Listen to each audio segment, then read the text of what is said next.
Hello बच्चों, आप सभी का हमारे यूट्यूब चैनल पर स्वागत है। तो बच्चों, आप सभी के लिए आपके राजस्थान बोर्ड 2025 का हिंदी का क्वेश्चन पेपर लेके आ चुका हूं आपके कक्षा 5वीं के लिए। और यही क्वेश्चन पेपर आपके एग्ज़ाम में आपको सेम टू सेम छपने वाला है। ऐसा ही बिल्कुल पेपर आपके बोर्ड एग्ज़ाम में भी आएगा। तो जल्दी से इसके सभी क्वेश्चंस को अपनी कॉपी पर नोट कर लीजिए। सभी क्वेश्चंस के आंसर्स भी मैं आपको साथ ही साथ बता रहा हूं। और सभी सब्जेक्ट के क्वेश्चन पेपर आपको इस चैनल पर मिलेंगे, तो चैनल को सब्सक्राइब कर लेना। नीचे सब्सक्राइब का बटन दिख रहा होगा, उसको दबा दीजिए और घंटी के बटन को भी दबा देना। और वीडियो पर लाइक कर देना, लाइक का बटन होगा। तो चलिए वीडियो को स्टार्ट करते हैं। सबसे पहले देख सकते हैं 2.5 घंटे का पेपर रहेगा और 80 नंबर का आपका पेपर रहेगा। तो देखिए, पहले क्वेश्चन से शुरू करते हैं। पहला क्वेश्चन है आपका, पन्ना का त्याग पाठ के अनुसार पन्ना किसकी धाय माँ थी। तो पन्ना किसकी धाय माँ थी? तो उदय सिंह की धाय माँ थी। तो उदय सिंह, ऑप्शन बी इसका क्या हो जाएगा, करेक्ट आंसर हो जाएगा। दूसरा क्वेश्चन है, दृढ़ निश्चयी सरदार पाठ के अनुसार सरदार पटेल का जन्म किस परिवार में हुआ था। तो सरदार पटेल का जन्म किस परिवार में हुआ था? कृषक परिवार में। तो ऑप्शन ए इसका क्या हो जाएगा, करेक्ट आंसर हो जाएगा। तीसरा क्वेश्चन है, जनता द्वारा चुनी गई सरकार को क्या कहा जाता है। तो बच्चों, जनता द्वारा सरकार जो चुनी जाती है उसको लोकतंत्र कहते हैं। तो ऑप्शन सी इसका क्या हो जाएगा, करेक्ट आंसर हो जाएगा। नेक्स्ट क्वेश्चन की बात करते हैं। सदाचार सफलता का मार्ग है। इसमें जो रेखांकित पद सदाचार है उसका आपको अर्थ बताना है। तो देखिए, सदाचार को क्या कहते हैं, सद प्लस आचार कहते हैं। सद प्लस आचार यानी सद यानी अच्छा और आचार यानी व्यवहार। तो अच्छा व्यवहार, ऑप्शन ए क्या हो जाएगा, करेक्ट आंसर हो जाएगा। टूट पड़ना एक मुहावरा है जिसका अर्थ क्या होता है, झपटना। टूट पड़ना मतलब होता है झपटना। तो इसी प्रकार चूर चूर होना का अर्थ बताना है।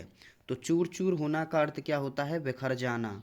तो ऑप्शन बी क्या, सॉरी, ऑप्शन ए क्या हो जाएगा इसका, करेक्ट आंसर हो जाएगा। इसके बाद नेक्स्ट क्वेश्चन है, अपनी वस्तु पाठ के अनुसार दोनों भाई किसके लिए झगड़ा कर रहे थे। तो इसमें क्या लिखेंगे, दोनों भाई बंटवारे की जमीन। दोनों भाई जमीन के बंटवारे के लिए किसके लिए लड़ रहे थे, जमीन के बंटवारे, जमीन के बंटवारे के लिए। तो इस तरीके से आपको लिखना है, जमीन के बंटवारे के लिए लड़ रहे थे। इसके बाद वयस्क मताधिकार से आप क्या समझते हैं। तो इसका आंसर भी मैं आपको बता देता हूँ। तो बच्चों, वयस्क मताधिकार का मतलब होता है, यहाँ पे देख सकते हैं, वयस्क मताधिकार का मतलब देश के सभी वयस्क नागरिकों से है जिनकी उम्र 18 वर्ष या उससे अधिक है। उन्हें किसी भी वर्ग, जाति, धर्म या लिंग के किसी भी भेदभाव के बिना वोट देने का अधिकार होना चाहिए। और इसका अर्थ है कि मतदान का अधिकार सभी के लिए समान रूप से उपलब्ध होता है। नेक्स्ट क्वेश्चन की बात करेंगे। तो बच्चों, नेक्स्ट क्वेश्चन है आपका 8वां, बालक का स्वप्न पाठ के अनुसार राजा मंत्री से नाराज क्यों हो गया था। तो बालक का स्वप्न पाठ के अनुसार जो राजा है वो मंत्री से नाराज क्यों हो गया था। तो इसका आंसर भी देख लेते हैं। तो बच्चों, इसका जो आंसर है, बालक का स्वप्न पाठ के मुताबिक या अनुसार राजा मंत्री से इसलिए नाराज हो गया था क्योंकि मंत्री ने राजा को किसी होनहार बालक को गोद लेने की सलाह दी थी, जो कि राजा को बिल्कुल भी पसंद नहीं थी। तो इस तरीके से आपको इसका आंसर लिखना है। तो बच्चों, अगला क्वेश्चन देखते हैं। हमारा 9वां क्वेश्चन है, निम्नलिखित गद्यांश को पढ़कर नीचे के उत्तर आपको बताने हैं। तो देखिए, ये गद्यांश दिया हुआ है जिसमें जैसलमेर के बारे में, जैसलमेर का जो दुर्ग है उसके बारे में बताया है और जैसलमेर की जो वहाँ पे देखने वाली जो चीज़ें हैं उनके बारे में बताया है। पहला क्वेश्चन है इसमें, सूरज की किरणें किसको चमका रही थीं? तो सूरज की किरणें यहाँ से लिखेंगे, सूरज की किरणें जैसलमेर दुर्ग के पाषाण कणों को चमका रही थी। तो यहाँ तक इसका आंसर लिखना है। इसके बाद दूसरा क्वेश्चन है, जैसलमेर किला किस पहाड़ी पर बना है? तो जैसलमेर किला त्रिकूट पहाड़ी पर बना है। तो त्रिकूट पहाड़ी पर बना है, इसका राइट आंसर हो जाएगा। इसके बाद इसका अगला क्वेश्चन है, गद्यांश के अनुसार किले का निर्माण किसने करवाया था? तो गद्यांश के अनुसार किले का निर्माण मेहरावल राव जैसल ने करवाया था। तो मेहरावल राव जैसल ने इसका राइट आंसर हो जाएगा। इसके बाद नेक्स्ट है, गद्यांश के अनुसार उन्होंने क्या क्या देखा? तो गद्यांश के अनुसार उन्होंने क्या क्या देखा? सबसे पहले तो जैसलमेर दुर्ग देखा था। इसके अलावा उन्होंने त्रिकूट पहाड़ी देखी थी। और इसके अलावा यहाँ पे यहाँ तक इसको लिख देंगे, वहाँ हमने रंग महल, मोती महल, जैन मंदिर देखे। तो ये सभी आपको लिखने हैं। इसके बाद अगला क्वेश्चन की बात करते हैं, पढ़ना समझना और लिखना। तो इसमें देखिए 10वां क्वेश्चन है, नीति के दोहे पाठ के अनुसार गोविंद से बड़ा किसको बनाया है? तो गुरु गोविंद दो खड़े काके लागे पाँव। तो यहाँ पे किसको बताया है? गुरु को बड़ा बताया है। तो गुरु को ऑप्शन सी इसका क्या हो जाएगा? करेक्ट आंसर हो जाएगा। इसके बाद आपको रिक्त स्थानों की पूर्ति करनी है। रिक्त स्थान, त्योहारों का देश हमारा, हमको इससे प्यार है। तो इसमें क्या आ जाएगा? प्यार आ जाएगा, नफरत नहीं आएगा। क्या आ जाएगा इसमें? प्यार आ जाएगा। दूसरा है, कूद समर में आगे आए जब भी हम ललकारने। तो इसमें क्या आ जाएगा? ललकारने हो जाएगा। तो आपको क्या भरना है इसमें? ललकारने, ये लिख रहा है, इसको भरना है। इसके बाद कुछ किताबें कुछ क्या करती हैं? कहना चाहती हैं। तो आपको इसमें क्या लिखना है? कहना चाहती हैं लिखना है। इसके बाद अगला क्वेश्चन देखिए, आपको मिलान करना है। तो मिलान कैसे करेंगे? गगन का अर्थ होता है आकाश, और धरा का मतलब होता है धरती। हाथ बटाना का अर्थ होता है सहायता करना। कड़ियाँ जोड़ना यानी मेल करना। और सरोवर का मतलब होता है तालाब, सरोवर जिसे हम कहते हैं। और बलिहारी का मतलब होता है न्यौछावर। तो इस तरीके से आपको मिलाना है। तो इस तरीके से आप इसको आसानी से मिला देंगे। इसके बाद देखिए, टूटे से फिर ना जुड़े, जुड़े गांठ पड़ जाए। यानी टूटे से फिर ना जुड़े, इसका आशय बताना है। रहीम जो पंक्तियां हैं रहीम की, उनके अनुसार। तो चलिए इसका आंसर देख लेते हैं। तो बच्चों इसका आंसर देख लीजिए, टूटे से फिर ना जुड़े, जुड़े गांठ परी जाए। यह पंक्ति रहीमदास जी के दोहे से ली गई हैं, जिनका मतलब है प्रेम का रिश्ता बहुत नाजुक होता है और इसे झटके से तोड़ना उचित नहीं होता है। अगर यह रिश्ता एक बार टूट जाए तो फिर उसे जोड़ना मुश्किल होता है।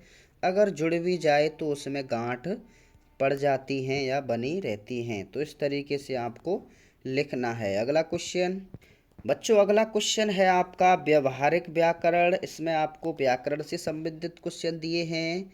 तालाब का पर्यायवाची क्या होता है? तो अभी मैंने बताया था, तालाब का पर्यायवाची क्या होता है? सरोवर। सरोवर इसका क्या हो जाएगा? राइट आंसर हो जाएगा, ऑप्शन सी हो जाएगा। सीना फूलना, सीना फूलना का अर्थ क्या है इसमें आपको बताना है। तो सीना फूलना यानी गर्व होना, गर्व होना। इसका प्रयोग लिखना है। तो प्रयोग आप क्या लिख सकते हैं? प्रयोग रोहन के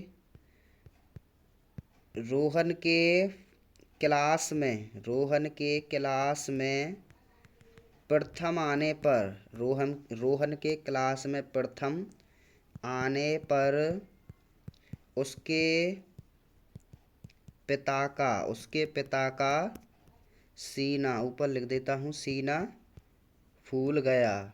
तो इस तरीके से आप लिख सकते हैं, रोहन के क्लास में प्रथम आने पर उसके पिता का सीना फूल गया। इसके बाद दूसरा है पसीना पसीना होना। तो पसीना पसीना होना का अर्थ क्या होता है? तो बच्चों पसीना पसीना होना मुहावरे का अर्थ होता है शर्मिंदा होना या लज्जित होना। लेकिन आपको इसका प्रयोग लिखना है तो यहाँ पे देख सकते हैं, पिताजी ने घर में ही चोरी करते जब मुझे पकड़ा तो मैं बता नहीं सकता मेरी क्या हालत हुई, मैं तो उनके सामने पसीना पसीना हो गया। या फिर ये वाला सरल वाला लिख सकते हैं नीचे वाला, पकड़े जाने पर चोर डर से पसीना पसीना हो गया। तो ये नीचे वाला छोटा है, इसको भी आप लिख सकते हैं। तो कोई एक लिखना है। तो बच्चों अगला क्वेश्चन है आपका लाल पीला होना। तो इसका प्रयोग होता है, इसका अर्थ की बात करें तो क्रोधित होना होता है, इसका अर्थ क्रोधित होना। और मुहावरे की बात करें तो क्या होता है, बोर्ड में फेल होने पर, कैसे लिखेंगे, बोर्ड में फेल होने पर, बोर्ड में फेल होने पर राहुल के पिता, राहुल के पिता लाल पीला हो गए, लाल पीला हो गए। तो इस तरीके से आपको लिखना है। तो बोर्ड में फेल होने पर राहुल के पिता लाल पीला हो गए, यानी क्रोधित हो गए। इसके बाद देखिए विशेषण शब्दों का प्रयोग करना है। जैसे यहाँ पे आपको शब्दों में प्रयोग करना है शुद्ध, तो क्या लिखेंगे, यहाँ यहाँ गाय का शुद्ध घी मिलता है। तो यहाँ गाय का शुद्ध घी मिलता है, शुद्ध को अंडरलाइन भी कर सकते हैं, यहाँ गाय का शुद्ध घी मिलता है। इसके बाद मीठा, तो आम बहुत मीठा है। तो इस तरीके से लिख सकते हैं, आम बहुत, आपकी मर्जी चाहे वैसा वाक्य लिख सकते हैं, बहुत मीठा है। तो इस तरीके से ये हो जाएगा। कच्चा, कच्चा क्या लिखेंगे, कच्चा, तो यहाँ पे लिखेंगे केला अभी कच्चा है, केला अभी कच्चा है। तो इस तरीके से आप कोई भी वाक्य अपने मन में बना के लिख सकते हैं। इसके बाद अगला क्वेश्चन देखते हैं। इसके बाद आपको विपरीत अर्थ बताना है इन सब का। देखिए दुख, दुख का उल्टा क्या होता है, सुख होता है, तो सुख लिखना है। इसके बाद जल्दी, जल्दी का क्या होता है, धीरे, क्या होता है, धीरे, जल्दी का होता है धीरे। सावधान का मतलब क्या होता है, सावधान का मतलब होता है सावधान, सावधान का मतलब होता है, इसका मतलब क्या होना चाहिए, इसका मतलब मुझे याद नहीं आ रहा है, सावधान। तो अगला देखते हैं महिला, महिला का क्या हो जाए, इसमें आपको लिंग चेंज करना है, महिला का पुरुष हो जाएगा, दादी का क्या हो जाएगा, दादा हो जाएगा, दादी का क्या हो जाएगा, दादा हो जाएगा। और शेर का क्या हो जाएगा, शेरनी हो जाएगा। तो इसका क्या लिखेंगे, शेरनी। तो पुरुष का, महिला का पुरुष हो जाएगा, दादा का दादा, दादी का दादा हो जाएगा, और शेर का शेरनी हो जाएगा। सावधान का असावधान लिख सकते हैं, असावधान, असावधान लिख दीजिए तो सही हो जाएगा। इसके बाद देखिए नेक्स्ट है आपका चालाक लोमड़ी, ईमानदार लकड़हारा और शेर और चूहा की कहानी। तो इन तीनों में से किसी एक विषय पर क्या लिखना है, आपको कहानी लिखनी है। तो इन तीनों कहानियों को मैं बता देता हूँ। तो बच्चों चालाक लोमड़ी की कहानी देख लीजिए, वीडियो को आप रोक के इसको अपनी कॉपी पर उतार सकते हैं। यहाँ पे मैं आपको बता देता हूँ। तो इस तरीके से आपको पूरी कहानी लिखनी है। तो यहाँ पे देख सकते हैं, एक बार एक लोमड़ी थी, वह बहुत भूखी थी और भोजन की तलाश में इधर उधर घूम रही थी, लेकिन उसे कुछ नहीं मिला। और बेचैन चलते चलते वह नीचे बैठ जाती है और उसकी नज़र कौवे पर पड़ती है। कौवे के मुंह पर रोटी का टुकड़ा होता है। तो इस तरीके से आप यहाँ पूरा यहाँ पे लिखना है। इसमें शिक्षा ज़रूर लिखनी है। क्या शिक्षा मिलती है, झूठी प्रशंसा से सावधान रहो। तो ये आपको कहानी लिखनी है। इसके बाद अगली कहानी है आपकी ईमानदार लकड़हारा। तो ईमानदार लकड़हारा की कहानी है। इसमें जो ये लकड़हारा होता है उसकी कुल्हाड़ी गिर जाती है और वह अपनी ही कुल्हाड़ी के लिए जिद करता है। तो इस तरीके से आपको लिखना है। और इससे क्या शिक्षा मिलती है नीचे ये भी आपको लिखना है। अगली कहानी देखिए शेर और चूहा की कहानी। तो शेर और चूहा की कहानी भी लिख लीजिए। वीडियो को रोक करके आप तीनों कहानी कॉपी पर लिख लेना। तो इस तरीके से आपको ये लिखनी है। और इसकी शिक्षा भी लिख सकते हैं। इसकी शिक्षा क्या है, हर चीज़ की अपनी कीमत होती है। अगला क्वेश्चन देखते हैं। तो बच्चों अगला क्वेश्चन है, अपनी बहन की शादी के लिए आपको 3 दिन की छुट्टी चाहिए। तो इस पर आपको प्रार्थना पत्र लिखना है। तो ये भी आपको मैं बता देता हूँ कैसे लिखना है। तो बच्चों अगली है आपकी, देखिए शादी पर है पत्र, आपको पत्र लिखना है। तो ये पूरा पत्र आपको लिखना है। सेवा में श्रीमान जो भी आपका स्कूल है, विषय में 3 दिन का अवकाश लिखना है। सभी ने निवेदन है कि मैं आपकी कक्षा, ये न भी लिख रहा है, इसको आपको 5वीं लिखना है, कक्षा का विद्यार्थी हूँ अपने मामा की शादी के लिए। तो इस तरीके से आपको लिखना है। तो ये देख लीजिए पूरा, मेरी शादी में जाना बहुत ज़रूरी है क्योंकि शादी का सारा देख रेख मुझे ही करना है। इसके बाद ये डेट है, इसको चेंज करके आपके अनुसार डेट लिखनी है। और इसमें आपका अपना नाम लिखना है, कक्षा लिखनी है। तो इस तरीके से आपको ये करना है। अगला देखिए। तो बच्चों अगला क्वेश्चन देखते हैं। अगला क्वेश्चन है आपका, ये वर्ग पहेली दे रखी है, इसमें आपको बताना है नीचे वाला क्वेश्चन, एक त्योहार का नाम बताइए। तो त्योहार का नाम क्या हो जाएगा, रक्षाबंधन। तो ये आंसर आपको कहाँ पे लिखना है, यहाँ पे लिखना है रक्षाबंधन। जिसके पास अधिक धन हो उसे क्या कहते हैं, तो उसको क्या कहते हैं, धनवान। तो ये क्या हो जाएगा, धनवान हो जाएगा। तो इसमें आपको धनवान लिखना है। तीसरा है, आँख का पर्यायवाची क्या होता है। तो आँख का पर्यायवाची होता है नयन। क्या होता है, नयन। तो इसमें क्या लिखना है, आपको नयन लिखना है। इसके बाद अगला है, त्योहारों पर बनाए जाने वाला भोजन क्या होता है। तो त्योहारों पर क्या बनाया जाता है, पकवान बनाया जाता है। तो इसमें क्या भरना है, आपको पकवान भरना है। इसके बाद अगला है, पेंसिल से लिखे को मिटाने वाली वस्तु क्या होती है। तो पेंसिल से किससे मिटाते हैं, पेंसिल के लिखे को रबड़ से मिटाते हैं। तो इसमें क्या लिखना है, आपको रबड़ लिखना है। अगला है, पालतू पशु का नाम बताइए। तो पालतू पशु क्या होती है, बकरी होती है। तो इसमें क्या लिखना है, बकरी लिखनी है। तो ये सभी आपको इस तरीके से भरने हैं। अगला क्वेश्चन देखते हैं जल्दी से। कौन किसी एक पर आपको निबंध लिखना है। तो चाहे वृक्षारोपण अभियान पर लिख लीजिए, संतुलित भोजन पर लिख लीजिए, दीपों का त्योहार दिवाली पर लिख लीजिए, या मेरा प्रिय मित्र पर लिख लीजिए। तो एक पर निबंध आपको लिखना है। तो बच्चों मेरा प्रिय मित्र पर मैं आपको बता देता हूँ, इसको आप लिख लेना। तो यहाँ पे देख सकते हैं, मेरे बेस्ट फ्रेंड का नाम सुरेश है। आप नाम अपने अनुसार लिख सकते हैं। वह मेरी कक्षा में ही पढ़ता है, हम दोनों बचपन से ही दोस्त हैं। उसके घर में मेरे घर के पास ही है, उसे क्रिकेट खेलना पसंद है। वह हमारी टीम का कप्तान है, खेल कूद के साथ साथ पढ़ाई भी बहुत अच्छी करता है। वह दिखने में गोरा तथा बहुत बुद्धिमान है। वह बहुत मनोरंजन व हंसमुख प्रकृति का है। वह बड़ों का सम्मान करता है और सदैव दूसरों की मदद करता है। उसकी इन्हीं खूबियों के कारण सभी बहुत पसंद करते हैं। हम रोज़ साथ साथ स्कूल जाते हैं, वह छुट्टी में भी साथ साथ आते हैं। मुझे गर्व है, मैं उसका बेस्ट फ्रेंड हूँ। मैं कामना करता हूँ कि हमारी दोस्ती ऐसे ही बनी रहे। तो इस तरीके से आपको लिखना है। तो बच्चों ये सभी क्वेश्चंस आपके समाप्त हुए। यही क्वेश्चंस आपके एग्जाम में आएंगे, तो इनको कंप्लीट कर लीजिए, कॉपी पर अपनी पर नोट कर लीजिए सभी क्वेश्चंस के आंसर्स को।